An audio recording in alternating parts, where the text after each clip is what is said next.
The builders of India's heritage. Buddha, the Enlightened One. This was more than 2500 years ago.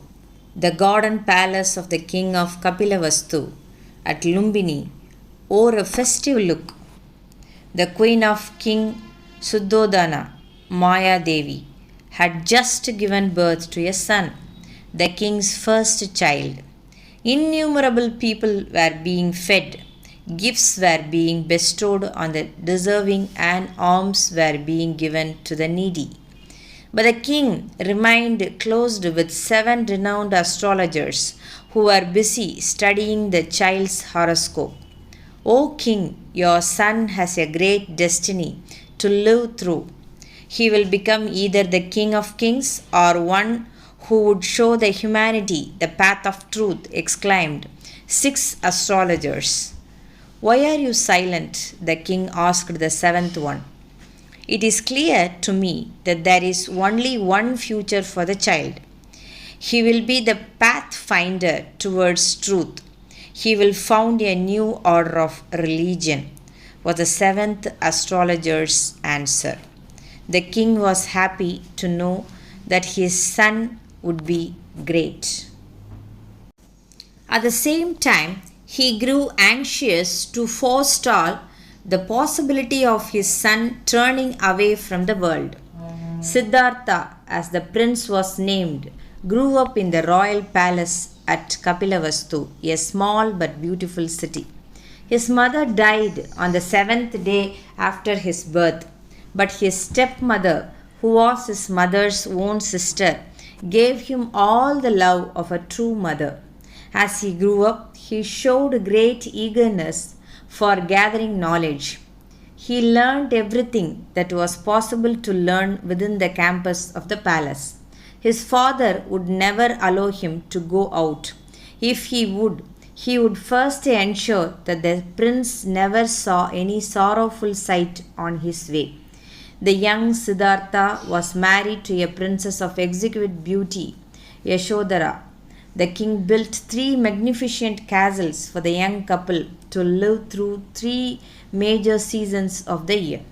But even then, he could not undo the inevitable. One day, as Siddhartha proceeded to a park, riding a chariot, he saw an old man in the crowd that had lined the street to have a look at their prince. What sort of man is this, who has no teeth, whose hair are all white, and who can hardly stand steady? He asked his dear attendant, Channa, who was driving the chariot. Age has reduced him to this condition, my lord, as it would do to all of us, replied Channa. Siddhartha looked pensive. If this is the future of the body, how can it be sensible to be proud of one's youth and beauty? He wondered. A few days passed. The prince was on his way to the park again. There was a crowd on the way, cheering him. Siddhartha returned their greetings, but his eyes were focused on a man who looked extremely pale and stood shivering. What kind of man is this, whose face is without any joy and who cannot stand steady even though he is not old? The prince asked Channa. He is sick man, my lord, beset with some disease. Anybody can fall sick any moment, replied Channa. Siddhartha turned gloomy. What glory is there in living? If man was so uncertain of his own health and happiness, he wondered. A few days later, the prince was again on his way to the park. This time he saw what was a strange sight for him. A man lay immobile on a stretcher borne by 4 men and followed by some more who were weeping and wailing. What is the matter with that man carried by others? He asked. My lord, it is a dead body. It is being carried to the cremation ground where it would be reduced to ashes, answered Channa, and he explained at some length what is death and how it must visit all. Siddhartha got immersed in thought. If this is the end of all, what is the meaning of life? Slowly it occurred to him that life must have some greater purpose. There must be a goal to reach. As he was brooding over such thoughts, on yet another visit to the park, he happened to see an ascetic who looked quite carefree. Channa told him that the ascetic was one who had snapped all links with the world and fixed his mind on God alone. Sorrow and suffering did not touch him. In any case, he did not care for them. Siddhartha was impressed. At last, here was a clue to true happiness. Hardly could the pleasures of life give him any satisfaction after this. And when the joyous news that he had been blessed with a son was broken to him, he only muttered that it was yet another bondage for him. But no bondage could prove strong enough for the awakened spirit of Siddhartha. At midnight, when the Princess Yashodhara was fast asleep with a charming babe by her side, and the whole palace had fallen quiet, Siddhartha sneaked out of the house, followed by Channa. He rode his pet horse, Kantaka, and crossed the city, still followed by the faithful Channa. On the bank of river, he stopped. He put off his royal robe and the ornaments and handed them over to Channa. With a sword, he then cut off his long hair and scattered them in the wind. Now ride back to my father's palace, he instructed Channa. But Kantaka, the horse who realized what his master was doing, fell down dead. Siddhartha walked on and on. He reached the abode of a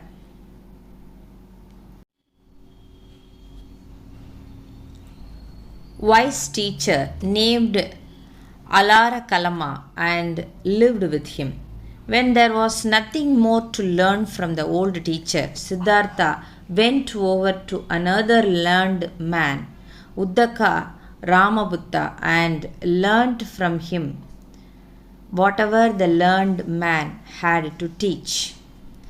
Thereafter began months of wandering. One day he reached a beautiful park at Uruvela, a town in the kingdom of Magadha. There he sat down under a tree on the bank of a river and got immersed in a severe form of meditation. He ate little or nothing and was soon reduced to skeleton. A long time passed, during which he tormented his body in several ways in the way of penance. A group of 5 mendicants who were looking for an able guru happened to see him. They could feel that he was great soul on the way to high spiritual realizations. They accepted him as their guru and began to serve him. Siddhartha, however, was still experimenting with different ways of asceticism. After a long, he felt that tormenting oneself was not the way to truth. He began taking food. The 5 mendicants thought that their guru had abandoned the spiritual path.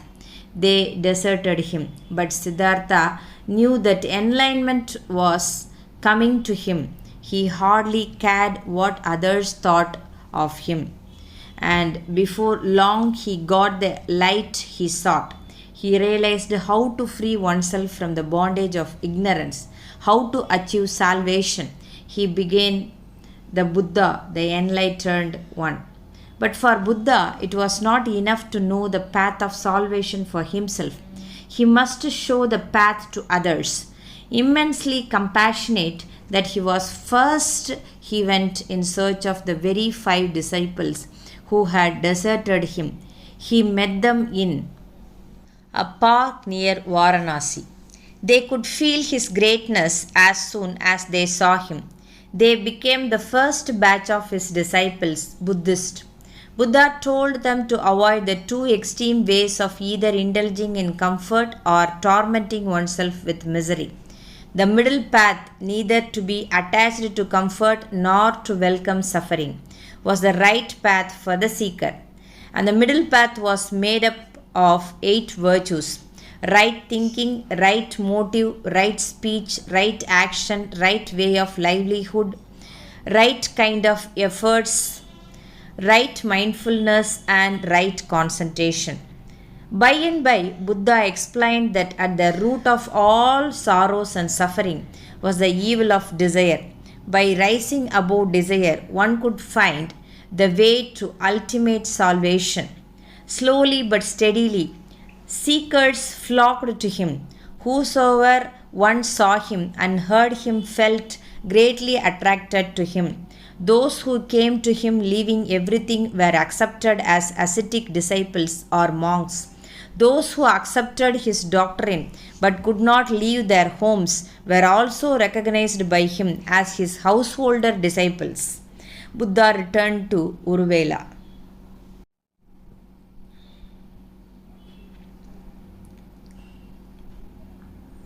On his way, he met a group of 30 wealthy youths. They had gone for a picnic in a garden. A dancing girl whom they had hired had escaped with their costly belongings. They were pursuing her. Buddha put a simple question to them: what is better for you, to go in search of a woman or to go in search of yourself? The question itself clinched the issue. The youths followed him and turned his disciples. This was the simple but marvelous manner in which Buddha inspired the thirst for truth in numerous hearts to give another instance for his method. When he visited Kapilavastu at the repeated request of King Suddhodana, his younger brother Nanda, the son born to the king's second wife, was about to be married and declared as the crown prince. A little before the ceremony, Buddha asked Nanda to hold his begging bowl. Nanda held it with deep reverence. Buddha never asked it back, and Nanda was in no mood to put it down. He followed Buddha to his camp and never returned to the palace. He became a disciple of Buddha. For 45 years did Buddha wander from place to place, giving the seekers the message of salvation. At last, at the age of 80, while at Kushinara, he announced that he was about to leave his body. But till the last moment, he went on answering questions from seekers. Only when he was satisfied that nobody had any more doubt about anything, that he closed his eyes and closed them forever. Soon Buddhism became a great religion. It spread all over India and its message reached countries far beyond. The Hindus looked upon Buddha as the ninth incarnation of Vishnu. Great indeed has been the influence of Buddha on the civilizations of the world. Support us by subscribing our channel. Thank you.